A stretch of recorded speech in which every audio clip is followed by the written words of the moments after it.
And as I stood there in this place that was more real than anything I had ever experienced on earth, Jesus looked at me with these eyes that held absolutely everything, and he said something that completely shattered me.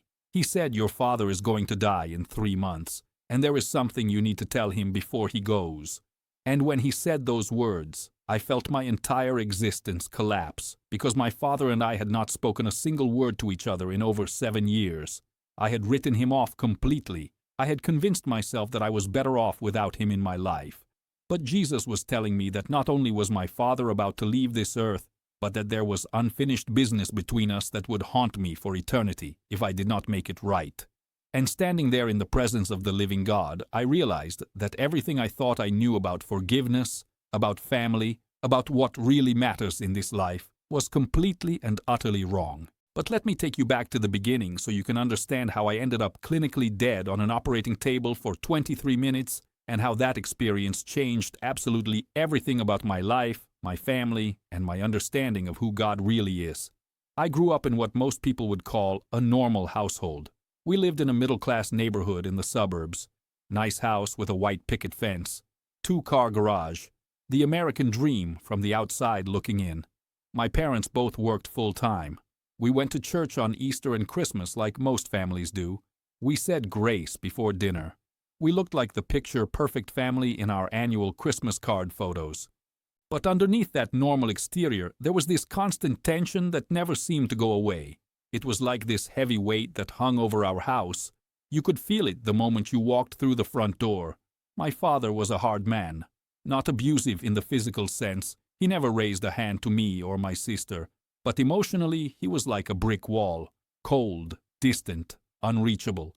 I cannot remember a single time in my entire childhood where he told me he loved me. Not once. Not on my birthday. Not when I was sick. Not when I graduated. Not ever. He provided for us financially. We never went hungry.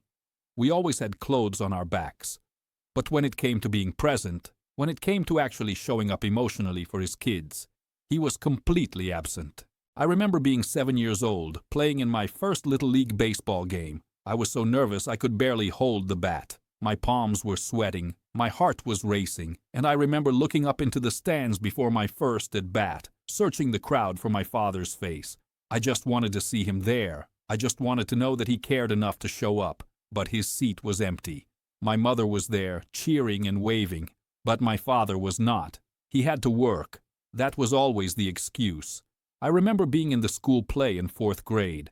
I had practiced my lines for weeks. I was so excited to show my parents what I had learned. And again, his seat was empty. I remember graduating high school, walking across that stage to get my diploma, and his seat was empty. He had to work. He always had to work. But looking back now, I realized the truth. He was not absent because of work.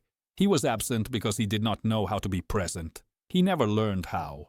And somewhere along the way, I stopped hoping. I stopped expecting him to show up. I stopped looking for his face in the crowd. I stopped caring whether he was there or not. Or at least, that is what I told myself.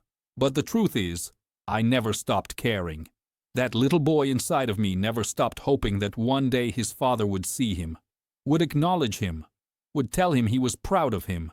That little boy just learned to hide that hope so deep that even I could not find it anymore. And that emptiness, that void that his absence created in my heart, it started to define everything about who I was becoming. I developed this constant need for approval from everyone else because I never got it from the one person whose approval mattered most. I became an overachiever, driven by this desperate need to prove myself worthy. I thought if I could just accomplish enough, maybe then I would finally feel like I was enough. By the time I hit my 20s, I had this deep anger inside of me that I did not even fully understand. I would get into relationships and sabotage them the moment things got serious. I would get close to people and then push them away before they could hurt me. I would pick fights over nothing just to create distance. I was chasing after success, after money, after status, thinking that if I could just achieve enough, maybe I would finally feel whole. I got the degree, I got the high-paying job, I got the nice apartment and the expensive car. But no matter what I accomplished, that emptiness never went away. It was like this constant pressure in my chest that never let up, this hollow ache that nothing could fill. And then, my mother got sick. Cancer. stage 4 breast cancer that had already spread to her lymph nodes by the time they found it. And everything changed overnight. Suddenly my family, this family that had been fractured for so long, was forced to come together. My sister flew in from across the country. We all gathered around my mother's hospital bed, and that meant being in the same room as my father for extended periods of time for the first time in years. Those months of watching my mother decline were some of the hardest months of my life, sitting in hospital waiting rooms while she went through surgery after surgery, holding her hand while she vomited from the chemotherapy, watching this strong woman become a shadow of herself. And through all of it, my father and I barely spoke. We would sit on opposite sides of the room. We would communicate through my sister. It was like there was this invisible wall between us that neither of us knew how to break down. My mother passed away on a Tuesday morning in November. It was raining outside. I remember that detail because it felt like even the sky was weeping, and something in me broke that day. Whatever thin thread had been holding my relationship with my father together, it snapped completely. At the funeral, he tried to talk to me. He walked up to me after the service and opened his mouth to say something. And I just looked at him with all the anger I had been carrying, and I walked away. I did not even let him get a word out. I told myself that I was done, that I had spent my entire life waiting for him to be a father, and I was not going to waste another second. So I cut him off completely, changed my phone number, deleted his contact, moved across the country to start fresh, started a new life where I did not have to think about him or the pain he had caused me. 7 years passed.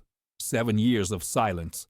7 years of convincing myself that I had made the right decision, that I was better off without him, that the pain of his absence was less than the pain of his presence. I got married to a wonderful woman named Sarah, who somehow saw through all my walls. Had 2 kids of my own, a boy and a girl. Built what looked like a successful life from the outside. Nice house, good job, beautiful family. But that emptiness, that void, it never went away. If anything, it got worse. I would look at my own children and feel this strange disconnect. I loved them, I really did, but there was something broken inside of me that made it hard to show it. I would freeze up when they ran to hug me. I would stiffen when they told me they loved me. The words "I love you too" would stick in my throat like they were made of concrete, and I started to see myself becoming exactly like my father. That terrified me more than anything else in this world. My wife would beg me to open up. She would ask me what was wrong. She could see me struggling, could see me pulling away, but I did not have words for what I was feeling. I just knew that there was this wall inside of me, and I did not know how to tear it down. I started having health problems around the time I turned 38. Chest pains that would come and go, shortness of breath when I climbed stairs, a tightness in my chest that never fully went away. I told myself it was stress, told myself I just needed to slow down a little bit. But I did not slow down. I kept pushing, kept working 60-hour weeks, kept running from everything I did not want to face. And then one morning in February, I woke up and something was very wrong. The pain in my chest was unlike anything I had ever felt. It was not just pressure anymore. It was like someone had reached inside my rib cage and was squeezing my heart with their bare hands, like an elephant was sitting on my chest. I tried to call out to my wife, but I could not get the words out. I could not breathe. I could not move. And then everything went black. My wife told me later that she found me unconscious on the bedroom floor. She called 911 and started CPR while she waited for the ambulance. The paramedics arrived and shocked my heart 3 times before they could get a rhythm back. They rushed me to the hospital where I went into cardiac arrest 2 more times. The doctors took me into emergency surgery to try to clear the blockages in my arteries. And that is when I died. The next thing I remember is being above my body. I know how that sounds. I know people who have never experienced something like this might think I am crazy or that I was hallucinating. But I need you to understand that what happened to me was more real than anything I have ever experienced in my physical body. More real than the chair you are sitting in right now. More real than the phone or computer you are watching this on. I was floating above the operating room, watching the doctors work frantically on my chest. I could see the monitors flatlining. I could hear them calling out codes. I could see my wife through the window of the waiting room, tears streaming down her face. And I felt this strange detachment from all of it, like I was watching a movie of someone else's life.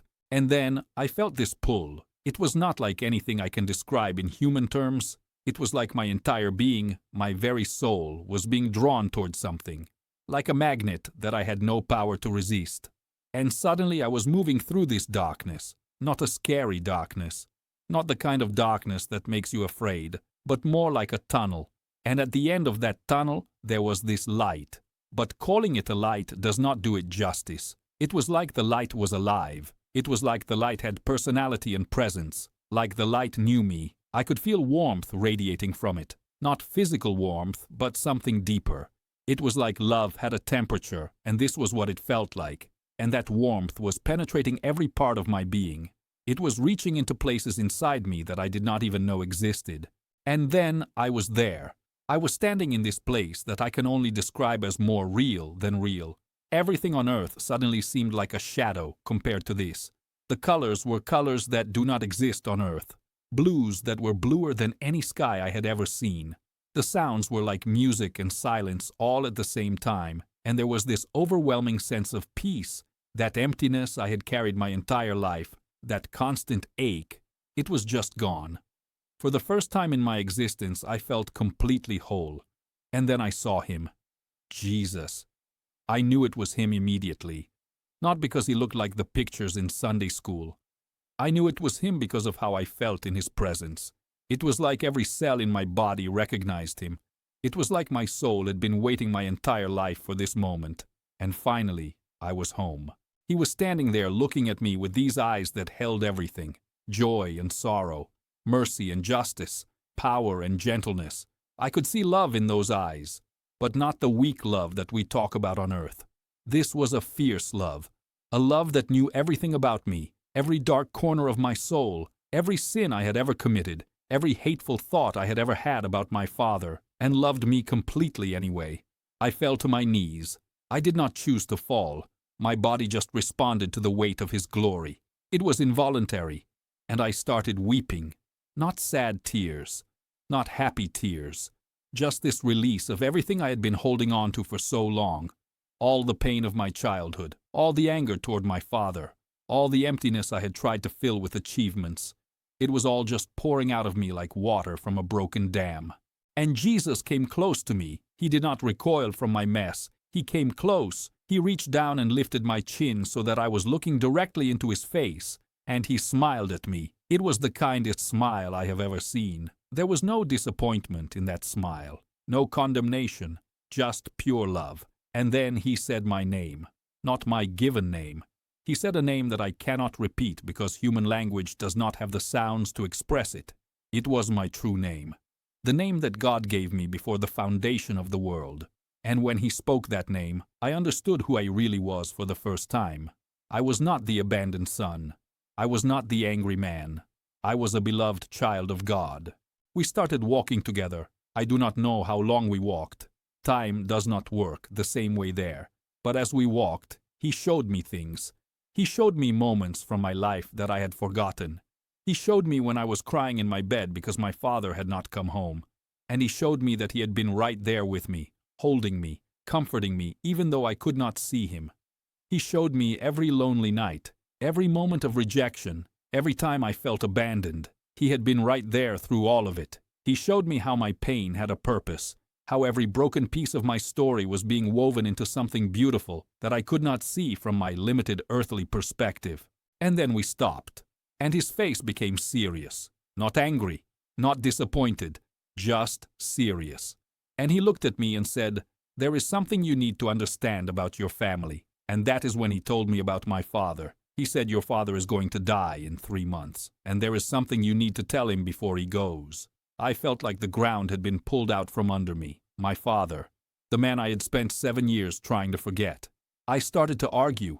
I started to explain all the reasons why I had cut my father off, all the pain he had caused me, all the years of neglect, all the birthday parties he missed, all the words that were never spoken, and Jesus just listened. He did not interrupt me. He just let me pour out all of my hurt. And when I was finished, he said something that completely broke me. He said, "Your father has been praying for you every single day for 7 years.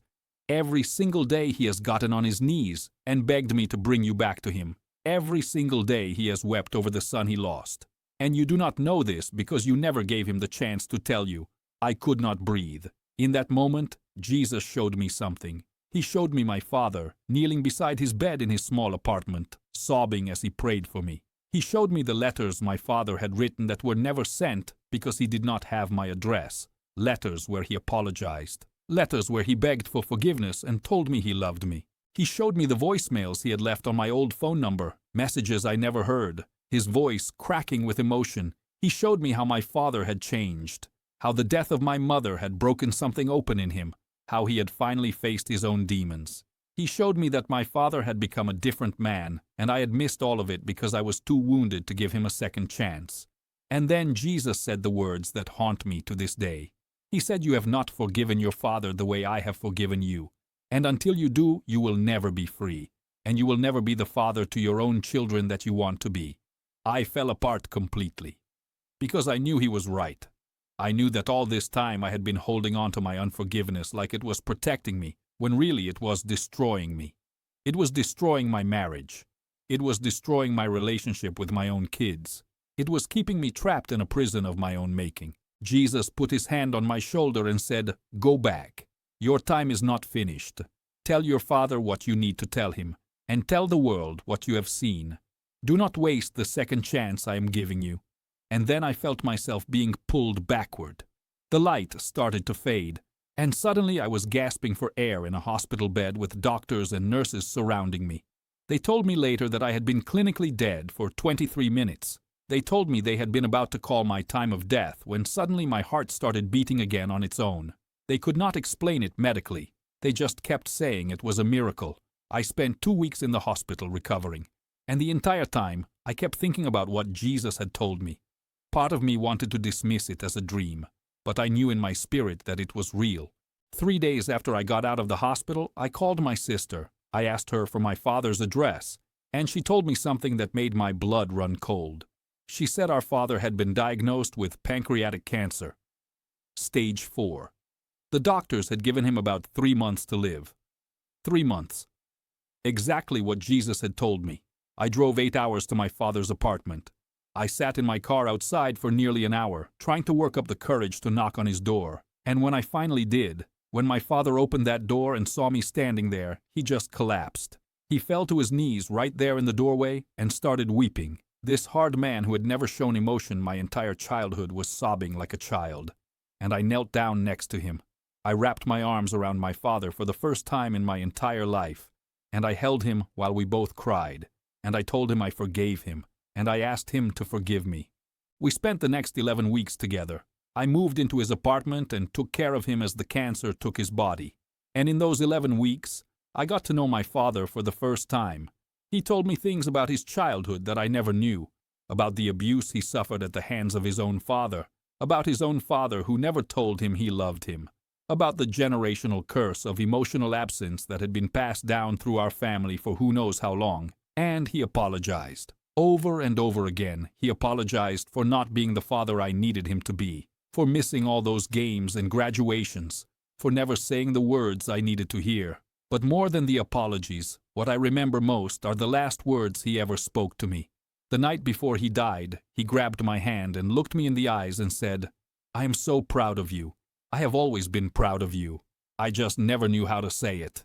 And then he said, "I love you, son." And those words I had waited my entire life to hear. They healed something in me that I did not think could ever be healed.